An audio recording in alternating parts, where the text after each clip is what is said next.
Muito historiador cético vai dizer que Jesus é uma personagem que não existiu, que foi criada, que foi iludida e foi reformulada. Portanto, nessa história, de fato, existe uma curiosidade.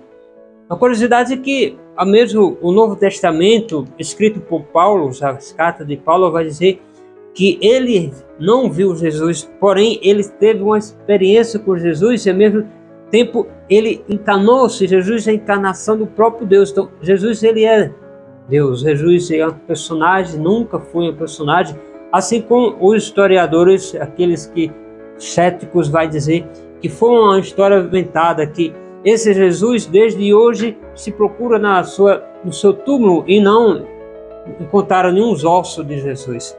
A Bíblia em si, o Novo Testamento, conta o fato, a história que Jesus realmente viveu mais de 2000 anos atrás e se relacionou com os demais povo de Israel, de Jerusalém, daquela cidade onde ele morava, onde existiu, como assim Maria o criou, Maria o gerou através do Espírito Santo.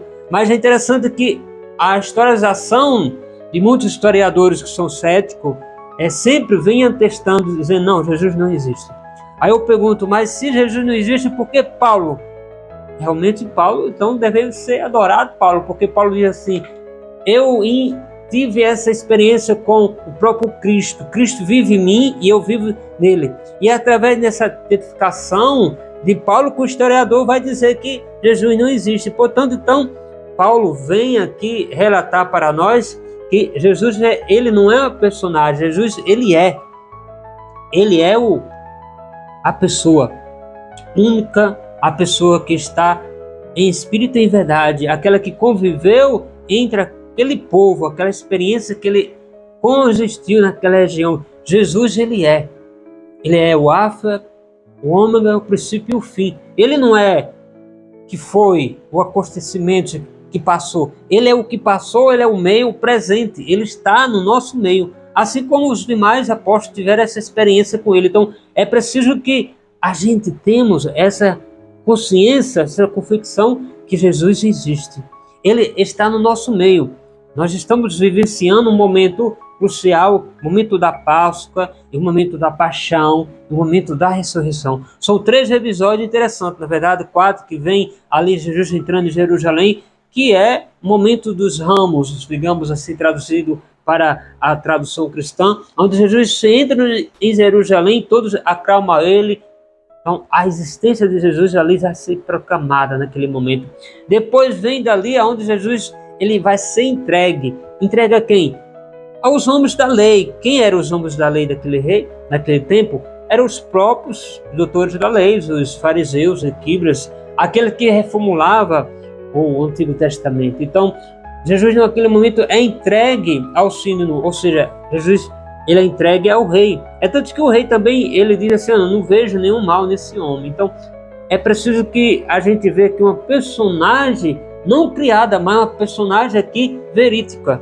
Porque no fato dos 4 evangelhos sinônicos vai realmente atestar para nós que Jesus, ele realmente existiu naquela época. Então, para nós cristãos, católico, evangélico, protestante, ele é o verdadeiro. Principalmente para a tradução católica, apostólica romana ou ortodoxa, o antigo católico, que ali vê Jesus nas espécies, ou seja, mesmo que Jesus esteja naquele momento, nesse período da Páscoa, onde ele vai se desfigurando, ele vai sendo entregue a quem? Aos soldados, onde os soldados ali começam a prajegar ele, começa a condenar ele, começa a colocar ele no mato da cruz.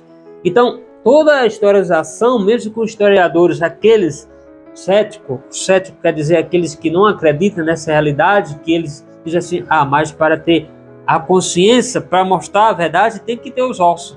Bom, nesse contexto, a Páscoa passa ali por a passagem, onde Jesus ali começa a falar com os discípulos que ele ia sofrer todo aquele episódio. Ou seja, Jesus ia ser o cordeiro imolado, que ele ia ser pendurado no madeiro. Então, há fatos que se configura esse contexto que não são falso, são verdadeiros. Mesmo que esses historiadores céticos não acreditem, porém, a gente vai encontrar no Novo Testamento alguns argumentos que mostram o que Jesus fez, o que Jesus começou da sua idade de 33 anos, ou seja, na sua idade de 30 anos, ali a sua missão, até o seu final, que foi ali a morte, foi a crucificação, foi a ressurreição. Portanto, essa Páscoa para os cristãos em si, principalmente os católicos, é uma Páscoa importante para que a gente possa refletir. Isso não significa que acabou.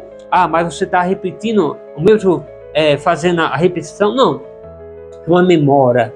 Ele diz assim no final da ceia. O que foi que ele fez no final da ceia? No final da ceia, primeiramente, ele lavou os pés dos discípulos como um exemplo de humildade, para que a gente possa acreditar que realmente ele é o Senhor, porque ele é, só ele é Jesus, ele é o Filho de Deus.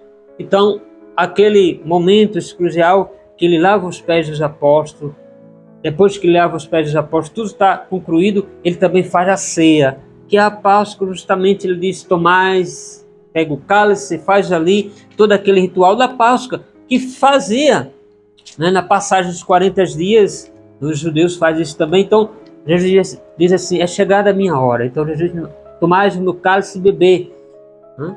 Mas que ele não seja para a condenação do pecado, mas para a salvação do mundo. Tomás o corpo, ou seja, o pão. Este é o pão, este é meu corpo verdadeiro. Então, há essa desilusão de alguns historiadores que não acreditam nessa formulação que Jesus é uma falsa, Jesus é uma coisa criada pela igreja. Portanto, o evangelho já está aí, os 4 evangelhos, começando por evangelho de Mateus até o final do evangelho de João, onde conta todos os fatos históricos para que eu e você, a gente possa acreditar que realmente ele coexistiu, existiu, ele está no nosso meio. Então a Páscoa é isso, é uma passagem.